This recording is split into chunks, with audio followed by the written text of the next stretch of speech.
தேவன் தருகிற ஆசீர்வாதத்தோடு கூட எதை கூட்ட மாட்டார்? வேதனையை கூட்ட மாட்டார்.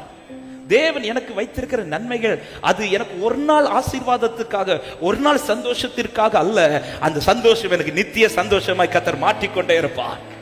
ஹல்லேலூயா. அப்ப எனக்கு உண்டு பண்ணி வைக்கிற நன்மை, இன்னைக்கு அநேக நன்மைகள் கர்த்தர் எனக்கு பார்த்தது என் கண்கள் இன்னைக்கு பார்க்கிறது. அதே நேரத்தில் நான் இன்னைக்கு பார்க்கிற நன்மை இது கர்த்தர் பார்த்தது தானா, அல்லது நான் இன்னைக்கு ஒரு காரியத்தை சுதந்திரிக்க இன்னைக்கு போராடிட்டு இருக்கிறேன், ஒரு ட்ராக்ல நடந்துட்டு இருக்கிறேன், இந்த காரியம் ஆமே கர்த்தர் எனக்கு பார்த்தது தானா என்பதில் ஒரு தேவ பிள்ளை ரொம்ப ஆராயணும். அவர் ஏற்கனவே உண்டு பண்ணி வைத்திருக்கிறார்.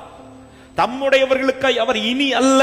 இந்த வார்த்தை இருதயத்தில் ஆழமா எழுதி வச்சு, ஆண்டவரே எனக்கு இனி அல்ல, ஏற்கனவே எல்லாவற்றையும் ஆயத்தம் பண்ணி வைத்திருக்கிறேன். உங்கள் பிள்ளைகளுக்காக இனி அல்ல, ஏற்கனவே கர்த்தர் எல்லாவற்றையும் ஆயத்தம் பண்ணி வச்சிருக்கிற. விசேஷமா இந்த ராத்திரி நேரத்தில் இந்த சத்தத்தை சமீபத்திலிருந்து தூரத்திலிருந்து கேட்கிற ஒவ்வொருவருக்கும் நான் தைரியமாய் பேசுகிறேன். உங்களுக்கான நன்மைகள் ஏற்கனவே ஆயத்தமாக்கப்பட்டிருக்கிறது. நம்புறவங்க மட்டும் கரங்களை உயர்த்தி ஆமென் சொல்லுங்க பார்க்கலாம்.